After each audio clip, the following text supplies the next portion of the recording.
Hello guys, welcome back to my new video. आज की video में हम देखेंगे आपको इन्वेस्टमेंट क्यों करना चाहिए, अपने फाइनेंशियल गोल्स के लिए आपको इन्वेस्टमेंट किस तरह से करना चाहिए और क्या होता है अगर आप इन्वेस्ट नहीं करेंगे तो आपका पैसा कैसे आपको इन्फ्लेशन के थ्रू लड़ने के लिए रेडी नहीं कर सकता है। तो आगे बढ़ते हैं, इस वीडियो में देखेंगे इन्वेस्टमेंट क्यों ज़रूरी होती है। Zone, that's the only way I know. Feeling low, about to blow back up. Here I won't ever let the doubt creep in. Gotta pop a couple more aspirin. I don't think I'll let. Hello guys, welcome back to my new video. आज की video में हम बात करेंगे why should one invest. Why should one invest का आज का topic है हमारा, कि देखेंगे कि हर कोई इंडिविजुअल को इन्वेस्टिंग क्यों करना चाहिए, इन्वेस्टिंग उसके लाइफ में क्यों ज़रूरी होती है।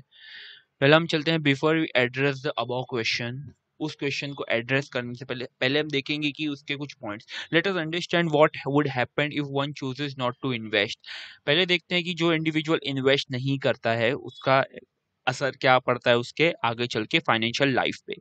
Let us assume you earn 50,000 per month आप कमाते हैं एंड 30,000 आप स्पेंड करते हैं अपने कॉस्ट ऑफ लिविंग पे, हाउसिंग या जो भी फूड, ट्रांसपोर्ट, शॉपिंग, मेडिकल, जिस आपके खर्चे टोटल 50,000 में से 30,000 खर्चे हैं। द बैलेंस आपके पास बचता है 20,000 का हर महीने सरप्लस।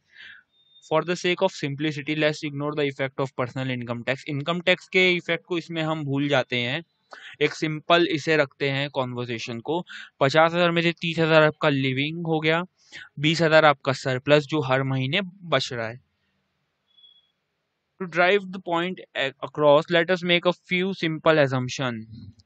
आगे बढ़ने से पहले हम कुछ सिंपल एजम्पशंस कर लेते हैं।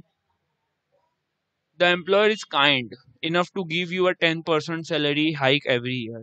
आपका जो बॉस है वो आपको हर साल 10% की सैलरी बढ़ा के दे रहा है। The cost of living is likely to go up by 8% year on year. हर साल जो आपका कॉस्ट ऑफ लिविंग है वो हर साल 8% से बढ़ रहा है। You are 30 years old and plan to retire at 50. आप 30 साल के हैं और आप 50 साल पे काम छोड़ देंगे, उसके बाद आप काम नहीं करेंगे। This leaves you with 20 more years to earn. आपके पास 20 साल और बचे हैं कमाने के लिए। You don't think to work after you retire. और आप सोच रहे हैं कि आपको काम नहीं करना है रिटायर होने के बाद, 1% भी काम नहीं करना है। Your expenses are fixed and don't foresee any other. आपके एक्सपेंसेस भी फिक्स हैं, आप फालतू खर्चा नहीं करते, आप जितना यूजफुल खर्चा है खाली वही करते, जो फिक्स एक्सपेंसेस ही आप रखे हैं अपने। The balance cash of 20,000 per month is retained in the form of hard cash.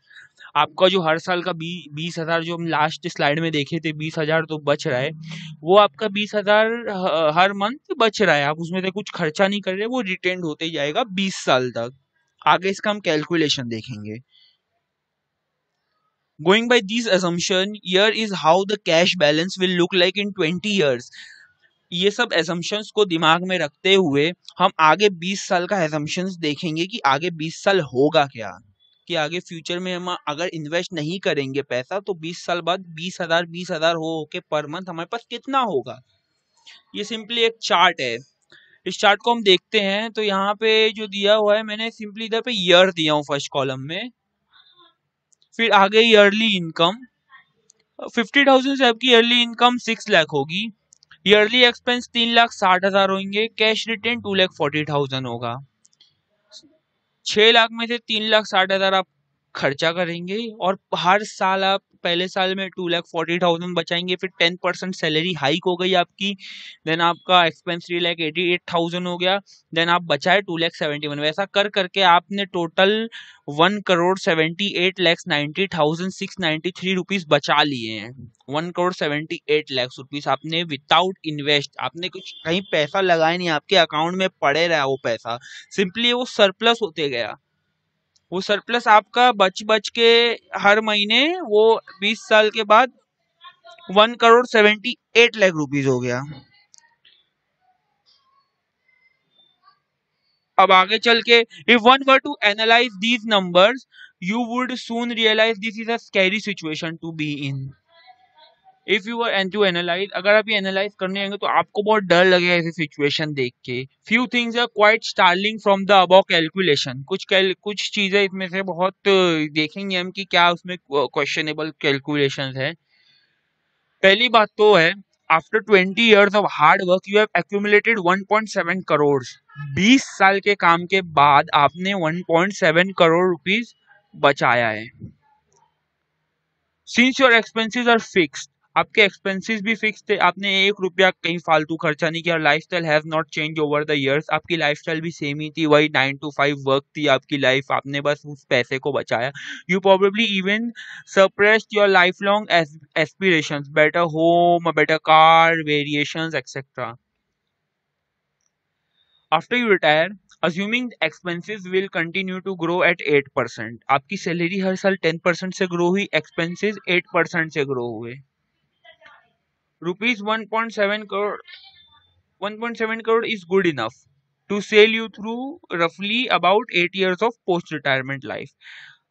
ये 1.7 करोड़ खाली आपके 8 साल ही बस आपको जिंदा रख सकते हैं. आफ्टर पोस्ट रिटायरमेंट आपके लाइफ के 8 years तक खाली ये काम करेंगे. 8th year onwards you will be in a very tight spot with literally no saving left back you up. 8 साल के बाद आपके हाथ में एक फूटी कौड़ी तो पेन ही नहीं रहेगा कि आप उसके बाद उसमें जी सके. सिंपली आपके पास 1.7 करोड़ खाली आपको 8 साल तक ही रहेंगे आपके पास, अगर आप इन्वेस्ट नहीं करेंगे. 8 साल के बाद आपके पास कुछ नहीं बचेगा सेविंग्स, आपको मांग मांग के खाना पड़ेगा. This is the truth if you not invest. आगे देखते हैं. What would you do after you run out of all the money in 8 years? How do you fund your life? Is there a way to ensure that you collect a large sum at the end of 20 years? एक दूसरा calculation मैं आपको बताता हूँ. इसमें हम देखेंगे कि इन्वेस्ट करने पे आपको क्या होएगा. आपके पास फंड खत्म हो गया, आप बोलेंगे कि भाई कोई और एक आसान सा तरीका बता दो कि 20 साल के बाद हमारे पास अच्छा सरप्लस रहे जिससे हम अपने लाइफ के रिटायरमेंट को अचीव कर सके. हमें रिटायरमेंट के बाद हम अच्छे से बिना काम करे हुए हम अपना रिटायरमेंट अच्छे से गुजारे, घूमे फिरे, अच्छा मतलब एक एडुकेट लाइफ हम जिए. Let's consider another scenario where instead of keeping the cash idle, you choose to invest the cash in an investment option that grows at let's say 12% per annum. एक दूसरा सिनारियो देखते हैं हम.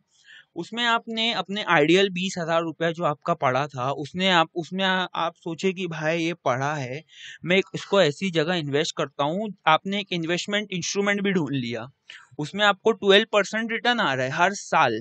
For example in the first year you retain 2,40,000 which when invested at 12% per annum for 20 years yields rupees 2 crore 67,063 at the end of 20 years आपका हो जाएगा. Simply आप यहाँ पे एक चार्ट आपको और मैं दिखा देता हूँ. With the decision to invest with surplus cash, your cash balance has increased significantly. The cash balance has grown to rupees 4.26 crore for 1.7 crores. आपका बैंक में खाली सरप्लस पड़ा था, आपने उसे इन्वेस्ट नहीं किया तो वो 1.7 करोड़ पे ही था. आपने 12% हर साल खाली ओनली 12% से इन्वेस्ट किया, देन वो 1.7 करोड़ से 4.26 करोड़ हो गया. This is a strategy 2.4 into times the regular amount. और ये 2.4 टाइम मतलब 2.5 गुना आपके पैसे मतलब बढ़ चुके हैं. This translates to you being in a much better situation to deal with your post retirement life. ये पैसा आपको post retirement life में बहुत अच्छे से रहने के लिए मदद करेगा. Now going back to the initial question of why invest. There are a few compelling reasons for one to invest. आगे देखते हैं. There are few. पहला तो आप इन्वेस्ट करेंगे, देखिए इन्वेस्ट आप खाली पोस्ट रिटायरमेंट से के लिए नहीं करेंगे. पहला तो फाइट इन्फ्लेशन से भी लड़ना है. महंगाई इंडिया में जो है वो 6% से बढ़ती है. मैं इन्फ्लेशन पे भी वीडियो बनाऊंगा आगे जाके. इन्फ्लेशन 6% से बढ़ती है. Bye investing one can deal better with the inevitable. Inflation जो है वो इनएविटेबल है, उसे खत्म नहीं किया जा सकता है. ग्रोइंग कॉस्ट ऑफ लिविंग, आपका ग्रोइंग कॉस्ट ऑफ लिविंग 6% से बढ़ता है, तो आपने पैसा इन्वेस्ट किया जो 12% से बढ़ रहा है, 6% आप इन्फ्लेशन के आगे हैं, generally referred to as inflation. उसे इन्फ्लेशन कहा जाता है। अब बोलेंगे बैंक में भी आपको इंटरेस्ट मिलता है सेविंग अकाउंट पे, देखिए वो इंटरेस्ट जो होता है वो 6% के अंदर ही होता है, तो सिंपली आपका पैसा 1-2% तो घाटे में ही जाएगा हर साल, वो आपका 1-2 पैसा जंग खाएगा। इन्फ्लेशन जो है वो पैसे की वैल्यू को गिराता है। देन सेकंड आपका ऑप्शन होगा create wealth by investing, one can aim to have a better corpus by the end of the defined time period. एक आप कुछ टाइम पीरियड सेट करेंगे इन्वेस्ट करके कि इतने इन्वेस्टमेंट, आप उसका सेम परसेंटेज भी सेट कर देंगे, आपको इतना परसेंट चाहिए, तो आप उसका एक एजम्पशन भी बना लेंगे कि हाँ भाई मेरे को इतना पैसा आना है एक टाइम पीरियड के बाद।